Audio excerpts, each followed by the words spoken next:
Oi, pessoal, tudo bem? Hoje eu tô aqui para falar com vocês sobre o jeitão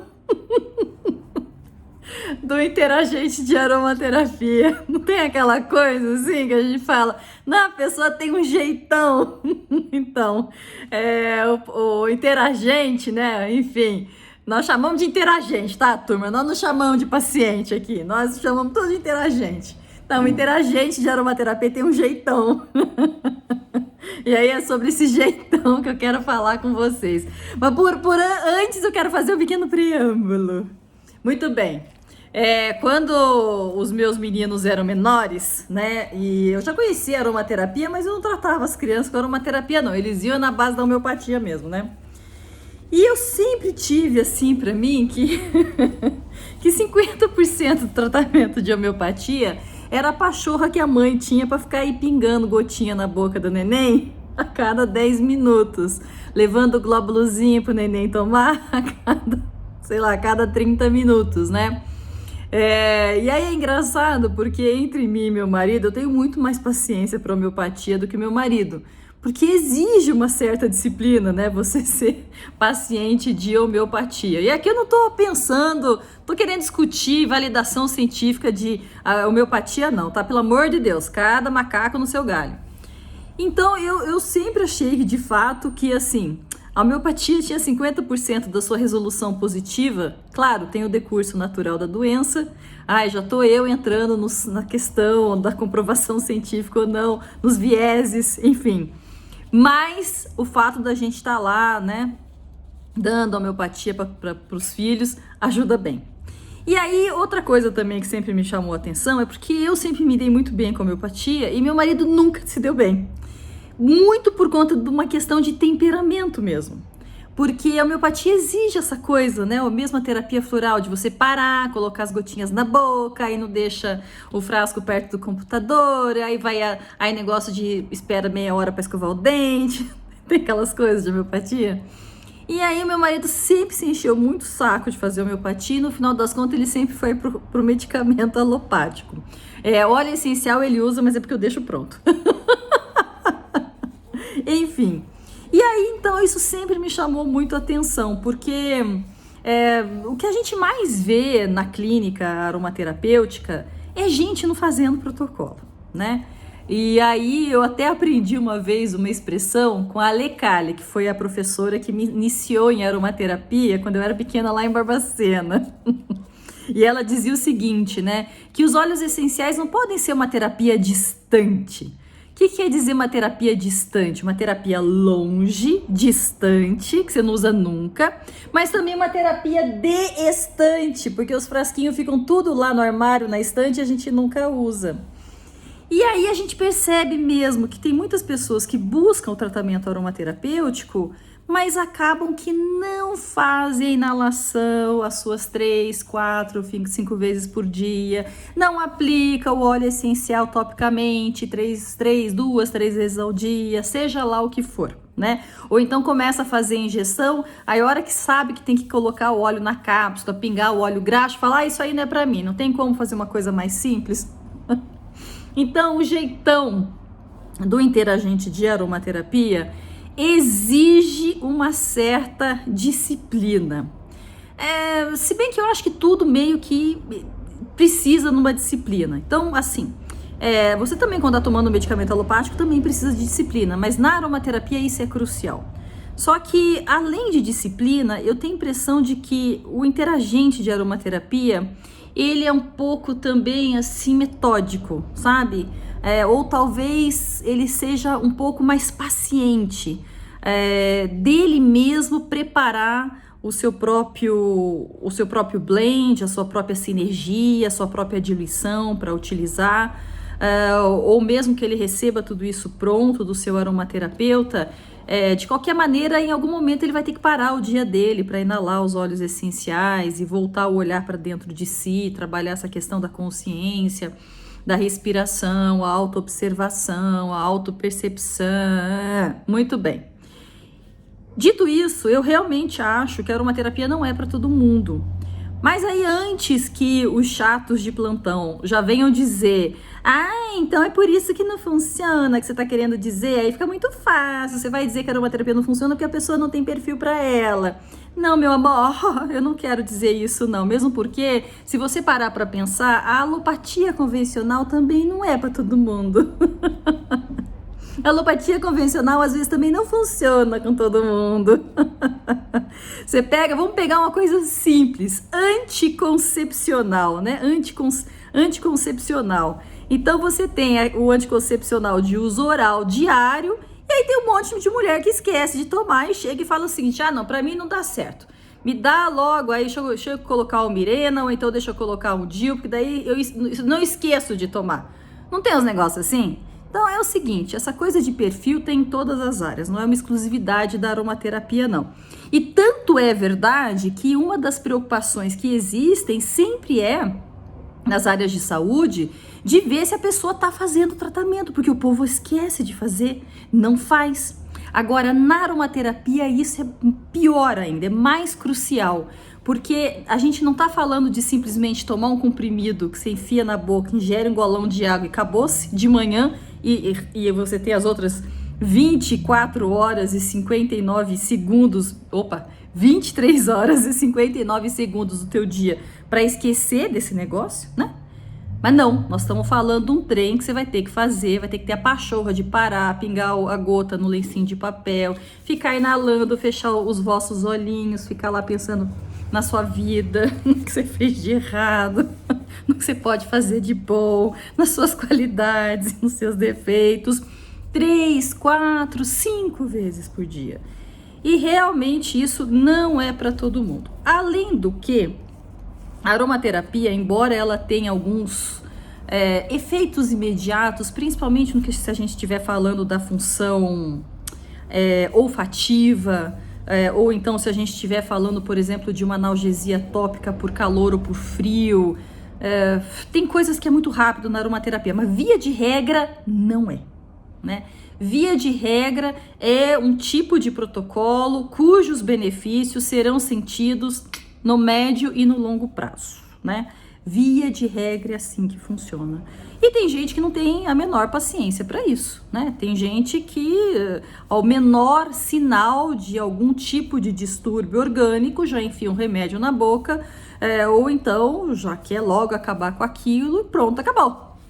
Isso me faz lembrar, na época que eu já contei essa história milhões de vezes, então vocês me perdoem se eu estou sendo repetitiva, mas depois de uma certa idade a gente fica meio repetitivo mesmo, né? Então eu já contei essa história. Isso me lembra uma propaganda que tinha da Giovanna Antonella, na época que ela estava bombando na personagem daquela delegada. Eu não assisti essa novela. A última novela que eu assisti com a Giovanna Antonella, acho que foi O Clone, que agora inclusive reprisou, né? E a última novela da Globo que eu vi na minha vida foi Caminho das Índias, né? Com a maravilhosa Juliana Paz e com aquele deus que é o Rodrigo, que eu não esqueci o sobrenome dele. Então, o que acontece assim, a Giovanna Antonella estava bombando, eu acho que nesse papel dessa delegada, e ela fazia um comercial, que se eu não me engano é daquele medicamento Coristina, que é para gripe, né? E aí aparecia assim, ela andando numa esteira rolante, né, aquele fundo falso, e aí as pessoas sempre chegavam para dar alguma coisa para ela e ela dizia, não, porque alguém como eu, que é mãe, que é atriz, que é dona, que é empresária, não pode parar por qualquer tipo de dor de cabeça ou resfriado. Eu não me lembro muito bem a propaganda. E para isso, então, é que eu sempre tenho aqui Coristina, né? Tomei, acabou, já tô pronta para outra, porque a gente não pode parar. Então, assim, normalmente as pessoas que não podem parar, para isso que existe Coristina, não se dão muito bem com a aromaterapia. Via de regra, não é o jeitão do povo. O jeitão do povo da aromaterapia quase sempre é um jeitão de uma pessoa que está muito interessada em, junto com o seu tratamento aromático, buscar o autoconhecimento e não simplesmente enfiar um comprimido na boca e não se questionar por que chegou no nível de precisar enfiar um comprimido na boca. Normalmente é assim que é o povo da aromaterapia. Obviamente que há exceções, como tudo na vida, né? Ainda mais agora que a aromaterapia passa por uma forte tendência ou um forte desejo de ser medicalizada alopaticamente falando, certo?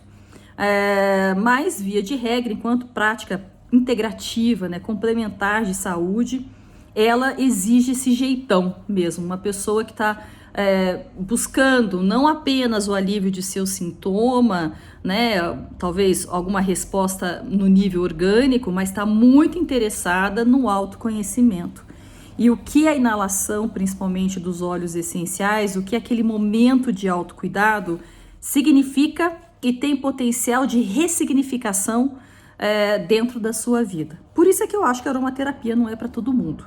E essa observação eu fico muito tranquila de fazer, porque eu fui professora de yoga durante alguns anos, né? Uma década, dando aula de yoga todo santo dia, manhã, tarde e noite. E eu dava aula nos últimos 3 anos eu estava dando aula de Iyengar, mesmo que eu não tenha feito a titulação na Sociedade Brasileira de Iyengar, Associação Brasileira de Iyengar, eu fiz o curso com o Luiz Ridolfi aqui de Curitiba, então nos últimos 3 anos eu estava me dedicando a ministrar a prática do Iyengar, pelo menos no que tange a técnica do Iyengar nos asanas, né? E aí eu vivenciei o boom do yoga, né, aqui no Brasil, que foi aquela segunda geração que veio depois do professor Hermógenes e logo depois do De Rose, né? Então a segunda geração foi a minha. Então aquela moçada lá que estava montando a Aliança do Yoga com Pedro Kupfer, então esse povo aí. E aí então muitas pessoas vinham buscar o yoga até com uma novidade. E o Hatha Yoga, que o Iyengar Yoga se encaixa dentro do Hatha Yoga, né? E especificamente o Iyengar Yoga é uma linha de yoga que não se adequa a todo mundo, né? O Iyengar Yoga ele parte de posturas com longa permanência, mesmo se você for ver as posturas em pé, elas ainda assim são uma longa permanência. E aí vai aí um praticante médio tá fazendo 1 minuto de permanência numa postura em pé. Em posturas deitadas, muito fácil a gente ultrapassar 5 minutos de permanência, né? Sem se mexer, certo? Ao passo que se a gente pega as linhas de Hatha Yoga, que são dinâmicas, né? Principalmente aquelas de inspiração do Ashtanga, né? Vinyasa Yoga, que você coordena os movimentos com respiração e os movimentos são contínuos, quase sem nenhum tipo de permanência neles. É outro tipo de yoga, assim. Realmente o Iyengar fica uma coisa paradíssima.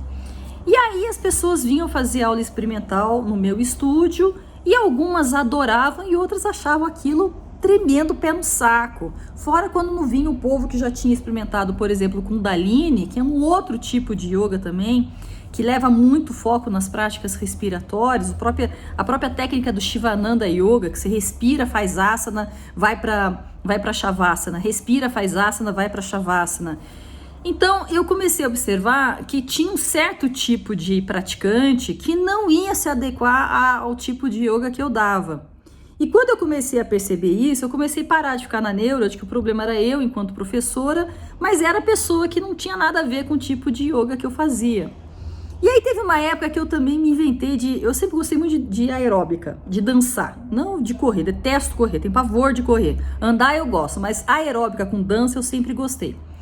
E aí quando eu era pequena lá em Barbacena, naquela época do yoga, Maíra, na época da aeróbica com polaina, eu fazia muita aeróbica na academia. E aí depois eu fui voltar a frequentar a academia para fazer aeróbica na época do Body Jam. Que eu não sei se vocês se lembram, porque o Body Jam é muito antigo e ele caiu totalmente de uso, assim, né? Aí você tinha o Body Pump, aí você tinha vários bodies e tinha o Body Jam, que você misturava umas músicas do pop numa aula de aeróbica. E aí, de repente, a Zumba surgiu e acabou-se o Body Jam nas academias. Do jeito que a Zumba entrou, eu fugi da academia, porque eu tenho pavor de ritmo latino. Tenho pavor de ritmo latino. Não adianta, eu não gosto de ritmo latino, não gosto de música latina, eu gosto de música norte-americana e de preferência aquele pop norte-americano bem normal. Então eu falei assim, puxa, embora eu seja uma pessoa que gosta de fazer aeróbica para dançar, eu não sou uma pessoa para zumba. Ah, eu tenho tanta saudade das aulas de body jam. Eu adorava, a gente só ficava dançando Beyoncé, Rihanna. E aí, então, assim, é com muita naturalidade que eu vejo que nem toda a prática é para todo mundo. Mesma coisa, Pilates. Sempre tive muitos alunos que comparavam o yoga com o Pilates. Aí eu nunca tinha feito Pilates, já tinha feito Pilates na academia como aula experimental, mas é mais uma aula de alongamento do que Pilates mesmo, né? E aí eu fui me matricular numa aula de Pilates com aparelho para ver qual que era o negócio. Até fiz aí acho que uns 3 meses de Pilates com aparelho. Meu, achei aquilo pé no saco total, não suportei aquele negócio de Pilates. Primeiro porque eu detesto ficar fazendo exercício com repetição. Eu sou praticante de Iyengar, então a gente gosta de entrar numa postura e ficar lá. De olho fechado. Meu professor detestava que eu fechasse o olho. E eu gosto, entendeu? Eu sou esse tipo de pessoa que gosta de entrar numa postura e ficar lá.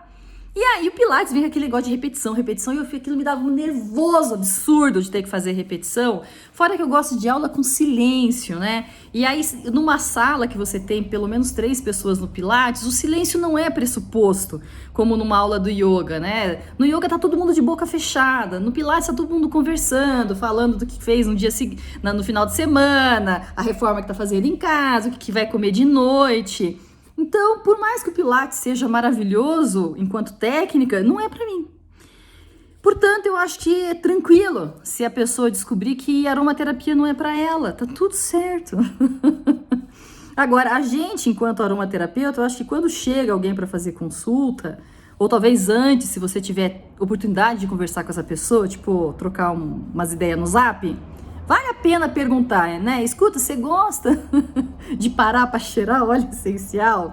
Normalmente a pessoa já conhece óleo essencial. Muito difícil cair alguém de paraquedas aqui sem saber o que é óleo essencial para uma consulta, né? E aí, durante a anamnese, tentar montar um protocolo que tenha o maior nível de aderência ao tipão da pessoa, ao jeitão dela. Porque, do contrário, será um fracasso retumbante, tá? A galera, via de regra, não faz bonitinho, certinho o que a gente pede para fazer dos protocolos. Via de regra é assim que funciona. E entre os protocolos tem aqueles que a galera não faz mesmo, né? Por exemplo, a argila. Quer ver o teu tratamento aromaterapêutico fracassar e você pedir pro povo usar argila mais do que uma vez por semana e olhe lá. Outra coisa que o povo detesta fazer é parar para respirar. Detesta! A turma detesta. Todo mundo prefere colocar no aromatizador ou então prefere ficar colocando no colarzinho olfativo. E aí, comigo... Já falei para vocês o que eu penso sobre colarzinho olfativo e aromatizador de ambiente, que eu acho que a gente terceiriza os nossos problemas pro óleo essencial, mas eventualmente é necessário por conta do jeitão, né, daquele interagente nosso, né? E que é outra coisa que o povo não faz também é tomar óleo essencial encapsulado. O povo toma óleo essencial na água com colher porque tem preguiça de ficar pingando o óleo essencial na cápsula. E confesso que até eu também. Inclusive, eu acho que é até bom que seja tão chato pingar óleo essencial na cápsula, porque o negócio não cai, ou quando cai, cai muito, porque daí o pessoal fica sacudo e não fica ingerindo óleo essencial durante muito tempo, né? Porque você vai bem assim, fazendo 4, 5 dias de cápsula. Chegou no, sei lá, no 6º, no 7º dia, você já tá tão sacudo de ficar lá pingando o trem na cápsula, tá lá segurando o negócio, tá pingando. Aí a gente começa a apertar o frasco achando que vai cair mais o óleo essencial. Então é até bom que a gente perca a paciência mesmo. Mas assim, agora parando um pouco de dar risada, o que é um pouco difícil, o jeitão do interagente de aromaterapia requer, eu acho que de fato, um espírito que seja um pouco mais voltado para o autoconhecimento, curioso de si, né? Curioso das suas próprias reações, das suas próprias transformações, alguém que queira investigar de fato o que está acontecendo consigo e não apenas eliminar aquele sintoma de uma maneira mecânica, né? Eu acho que o interagente de aromaterapia tem um pouco de paciência também, e de certa maneira ele tem um pouco de do espírito um pouco metódico, talvez assim. Eu tô dizendo aqueles que se dão muito bem com o tipo de protocolo aromaterapêutico, né? Porque claro que você pode ter alguém que faz um tratamento de aromaterapia e seja diferente, mas sei lá, por alguma questão ou outra ele acabou aderindo àquele tratamento. Mas via de regra, esse é o jeitão da turma que eu vejo que faz bem, assim, a aromaterapia, né? Que faz um tratamento bonitinho, certinho, tudo chuchu beleza, certo? E você acha isso também? E você, enquanto aromaterapeuta, é de que turma? É do jeitão dos que gostam de contemplar a própria alma ou é mais da patota que quer tomar óleo essencial, passar o sintoma e arrivederci, que hoje tem balada, preciso ir. Conta aí que eu quero saber. Beijo, até mais.